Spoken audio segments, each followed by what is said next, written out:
आप देख रहे हैं सत्यहिंदी.com। एक नजर अब तक की सुर्खियों पर। चीन की सरकारी मीडिया ने अमेरिका की ओर से लगाए गए 104% टैरिफ पर अपनी प्रतिक्रिया दी है।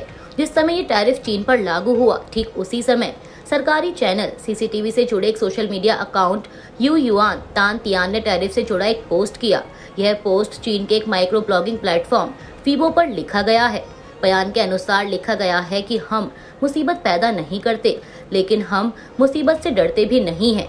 चीनी लोग दबाव और धमकियां पसंद नहीं करते। बयान में ये भी दोहराया गया कि चीन आखिर तक लड़ाई लड़ेगा। साथ में ये भी साफ किया कि संवाद का रास्ता अभी भी खुला हुआ है।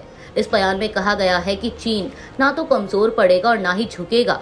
हम दुनिया को दिखाएंगे कि हम अंतर्राष्ट्रीय व्यापार के नियमों की मजबूती से रक्षा करेंगे। अमेरिकी राष्ट्रपति ट्रंप ने बुधवार को दवाओं पर टैरिफ लगाने का ऐलान किया, जिसके बाद से भारतीय फार्मा कंपनियों के शेयर में 1.7% की गिरावट आई है। बता दें कि अमेरिका भारत की दवाओं का एक बड़ा बाजार है और पिछले हफ्ते टैरिफ की घोषणा के दौरान ट्रंप ने दवाइयों पर छूट दी थी, लेकिन ट्रंप के बदलते रुख के बाद से फार्मा कंपनियों के शेयरों में भारी उतार चढ़ाव आया है। बायोकॉन, लॉर्ड्स लैब्स और ल्यूपिन जैसी फार्मा कंपनियों को सबसे अधिक नुकसान हुआ है। इन फार्मा कंपनियों के शेयर 3 से 5% तक गिरे हैं। इसके अलावा अन्य बड़ी कंपनियों में सन फार्मास्यूटिकल इंडस्ट्रीज, सिप्ला और डॉक्टर रेड्डी लेबोरेटरी के शेयर 1 से 2% तक गिरे हैं। हालांकि ट्रंप ने अभी यह साफ नहीं किया कि वो दवाइयों पर कब और कितना टैरिफ लगाएंगे, लेकिन उन्होंने कहा है कि बहुत जल्द ही वह घोषणा करेंगे। भारतीय रिजर्व बैंक ने 25 बेसिस पॉइंट्स की कटौती का ऐलान कर दिया है। इसी के साथ अब रेपो रेट घटकर 6% पर आ गया है। साल 2025 में यह दूसरी बार है जब आरबीआई ने रेपो रेट में कटौती की है। इससे पहले फरवरी में हुई केंद्रीय बैंक की मॉनेटरी पॉलिसी की बैठक में 25 बेसिस पॉइंट्स या यूं कहें कि 0.25% की कमी की गई थी।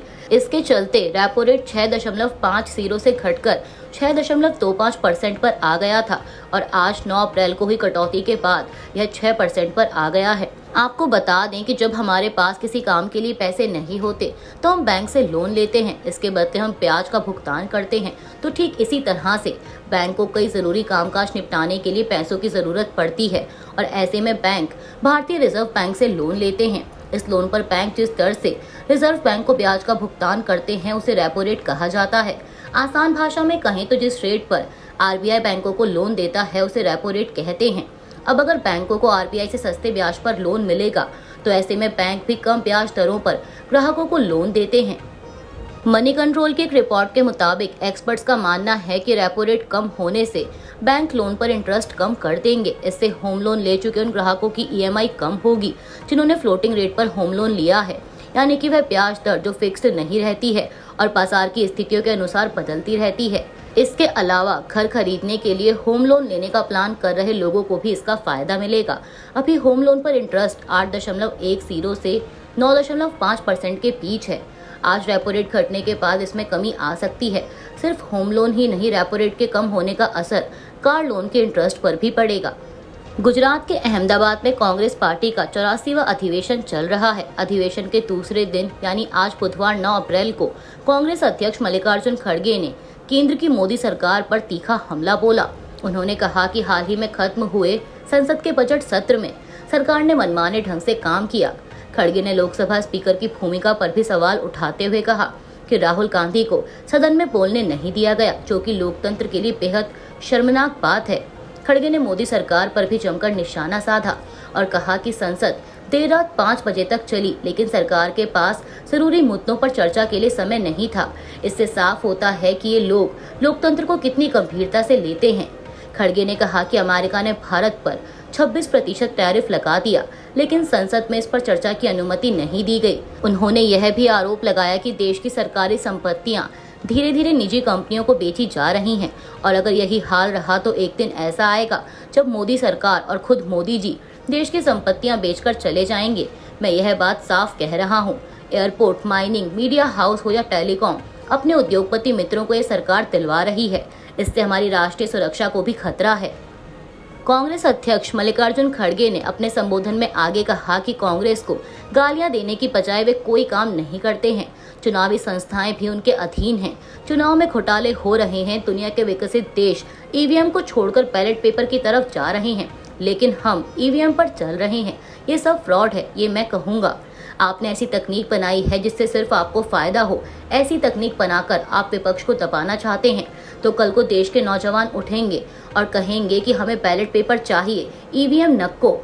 खड़गे ने महाराष्ट्र विधानसभा चुनाव का जिक्र करते हुए कहा कि बीजेपी 150 सीटों पर लड़ती है, 138 सीटें जीतती है। जो फ्रॉड महाराष्ट्र में हुआ वो लोकतंत्र को खत्म करने के लिए हुआ। वोटर लिस्ट में जो गड़बड़ियां हुई हैं, इस पर हमारे वकील और नेताओं ने काम किया। जो चोर चोरी करता है वो कभी न कभी पकड़ा जाता है। आज 15 लाख लोग विदेशों में जाकर बस गए हैं। रोजगार के लिए विदेश गए नौजवानों को जंजीरों में बंद कर अमेरिका से भारत लौटाया जा रहा है, लेकिन हमारे प्रधानमंत्री चुप रहते हैं।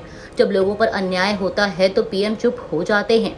खड़गे ने पीएम मोदी पर तंज कसते हुए ये भी कहा कि तुम तो 11 साल पीएम हो गए, 13 साल सीएम रहे, क्या आपने यहाँ की गरीबी हटाई?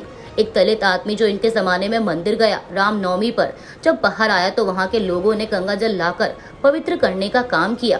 कांग्रेस अध्यक्ष ने कहा कि जो दलित हैं वे भी हिंदू हैं। पीटीआई की एक रिपोर्ट के मुताबिक बीजेडी नेताओं का एक वर्ग वक्फ संशोधन विधेयक का समर्थन करने को लेकर पार्टी के ढुलमुल रवैये से अभी भी नाखुश है। इसलिए क्षेत्रीय संगठन के अध्यक्ष नवीन पटनायक ने स्थिति से बाहर निकलने के लिए वरिष्ठ नेताओं के साथ एक बैठक की और सभी को आश्वासन दिया कि आवश्यक कार्रवाई की जाएगी। इस मुद्दे पर चर्चा करने के लिए कई विधायकों सहित युवा नेताओं के एक समूह ने भी अलग से बैठक की और पटनायक को एक ज्ञापन सौंपा, जिसमें उनसे भाजपा की और मदद न करने का आग्रह किया गया, जैसा कि बीजेडी ने सत्ता में रहने के दौरान कई बार किया था। जम्मू कश्मीर की विधानसभा आज बुधवार को भी 3 घंटे के लिए स्थगित कर दी गई, क्योंकि सदन में वक्फ अधिनियम पर चर्चा के लिए कार्य स्थगन से इनकार करने पर लगातार तीसरे दिन भी हंगामा जारी रहा। आपको बता दें कि 12 दिनों के अवकाश के बाद सोमवार को जब सदन की बैठक हुई तो स्पीकर अब्दुल रहीम लाथर ने सत्तारूढ़ नेशनल कॉन्फ्रेंस के कुछ सदस्यों और उनके गठबंधन सहयोगियों द्वारा पेश किए गए स्थगन प्रस्ताव को अस्वीकार कर दिया था, जिसके बाद पिछले 2 दिनों में विधानसभा में वक्फ के मुद्दे पर लगातार पूरे दिन की कार्यवाही स्थगित रही। अमेरिकी राष्ट्रपति डोनाल्ड ट्रंप ने कहा है कि अमेरिका और ईरान एक संभावित नए परमाणु समझौते को लेकर शनिवार को सीधी बातचीत करेंगे। ट्रंप की इस घोषणा के कुछ घंटों बाद ही ईरान के विदेश मंत्री ने कहा कि ओमान में होने वाली बातचीत अप्रत्यक्ष होगी। बता दें कि ट्रंप ने राष्ट्रपति के तौर पर अपने पहले कार्यकाल में ईरान परमाणु समझौते से अमेरिका को अलग कर लिया था और हाल ही में डोनाल्ड ट्रंप ने धमकी दी कि अगर ईरान अपने परमाणु कार्यक्रम पर अमेरिका के साथ समझौता नहीं करता है तो उस पर बमबारी की जाएगी और अतिरिक्त टैरिफ लगाए जाएंगे। वहीं इसके जवाब में ईरान के सर्वोच्च नेता आयतुल्ला अली खामेनेई ने कहा था कि वे हमारे साथ पूरा करने की धमकी देते हैं, लेकिन हमें लगता नहीं कि वो ऐसा कुछ करेंगे। हम नहीं समझते हैं कि बाहर से कोई हमारे साथ कुछ गलत करेगा, लेकिन अगर कोई ऐसा करता है तो उन्हें भी गंभीर झटका लगेगा। अमेरिकी राष्ट्रपति डोनाल्ड ट्रंप ने वॉशिंगटन डीसी में कार्यक्रम के दौरान भाषण देते हुए कहा कि अमेरिका दवाइयों पर टैरिफ लगाने वाला है।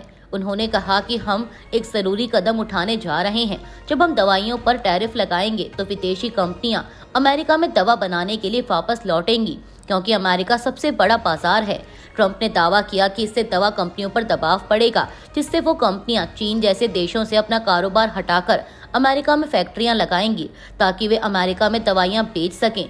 आपको बता दें कि पिछले हफ्ते टैरिफ की घोषणा के दौरान ट्रंप ने दवाइयों पर कुछ छूट दी थी, लेकिन ट्रंप पहले से कहते आ रहे हैं कि वो दवाइयों पर अलग से टैरिफ लगाएंगे। साथ ही बता दें कि दुनिया में सबसे अधिक दवाइयां चीन, भारत और यूरोप में बनती हैं। इस बीच कुछ विशेषज्ञों ने चेतावनी दी है कि अगर दवाइयों में इस्तेमाल होने वाली सामग्री पर टैरिफ लगा दिया जाता है तो आम लोगों के लिए दवाइयों की कीमतें बढ़ सकती हैं और इस फैसले का भारत के जेनेरिक फार्मा उद्योग पर भी असर पड़ सकता है। अमेरिकी राष्ट्रपति डोनाल्ड ट्रंप ने चीन पर 50% अतिरिक्त टैरिफ लगा दिया है। अब चीन पर कुल टैरिफ 104% हो गया है, यानी अमेरिका पहुंचने वाले चीनी सामान पर अब 104% आयात शुल्क लगेगा।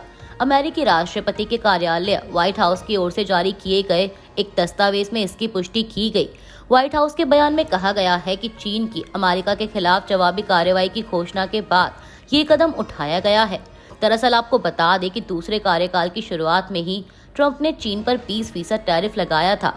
इसके बाद जब ट्रंप ने सारी दुनिया पर टैरिफ की घोषणा की तो चीन पर 34% टैरिफ और लगाया गया और अब लगे 50% टैरिफ के बाद कुल आयात शुल्क 104% हो गया है। इससे पहले ट्रंप ने सोमवार को ही कह दिया था कि अगर चीन ने अमेरिकी सामान पर आयात शुल्क लगाने के फैसले को वापस नहीं लिया तो वह चीन पर 50% टैरिफ और लगा देंगे। वहीं ट्रंप के बयान पर चीन के वाणिज्य मंत्रालय ने कहा था कि वो अमेरिकी ब्लैकमेल को स्वीकार नहीं करेगा और इसके खिलाफ अंत तक लड़ेगा। चीन पर अमेरिकी टैरिफ को बढ़ाकर 104% किए जाने की ट्रंप की घोषणा के बाद एशियाई शेयर बाजारों में फिर से हलचल मच गई है। जापान का निक्केई 225 सूचकांक 3.5% गिर गया, जबकि हांगकांग, दक्षिण कोरिया, ऑस्ट्रेलिया और भारत के सूचकांक गिरावट के साथ खुले हैं। इसी बीच अमेरिकी सरकार ने ऐलान किया है कि मई से चीन से आने वाले सस्ते सामानों के छोटे पार्सलों पर भी अधिक टैरिफ लगेगा। इससे चीन की शीन और टेमू जैसी बड़ी कंपनियों को काफी नुकसान हो सकता है। समाचार एजेंसी पीटीआई की एक रिपोर्ट के मुताबिक सूत्रों ने बताया है कि मुंबई आतंकी हमले के आरोपी तहफ्फुर राणा को जल्द ही अमेरिका से भारत प्रत्यर्पित किया जा सकता है। भारत में सरकारी सूत्रों के अनुसार भारत से एक बहु एजेंसी टीम अमेरिका गई है और अमेरिकी अधिकारियों के साथ सभी कागजी कार्रवाई और कानूनी औपचारिकताएं पूरी की जा रही हैं। सूत्रों ने कहा कि बहुत अधिक संभावना है कि राणा को जल्द ही प्रत्यर्पित किया जा सकता है। अभी के लिए बस इतना ही। बाकी की खबरों के लिए जुड़े रहिए सत्यहिंदी.com के साथ। Copyright disclaimer under Section 107 of the Copyright Act 1976. Allowance is made for fair use for purposes such as criticism, comment, news reporting, scholarship, and research. Fair use is a use permitted by copyright statute that might otherwise be infringing.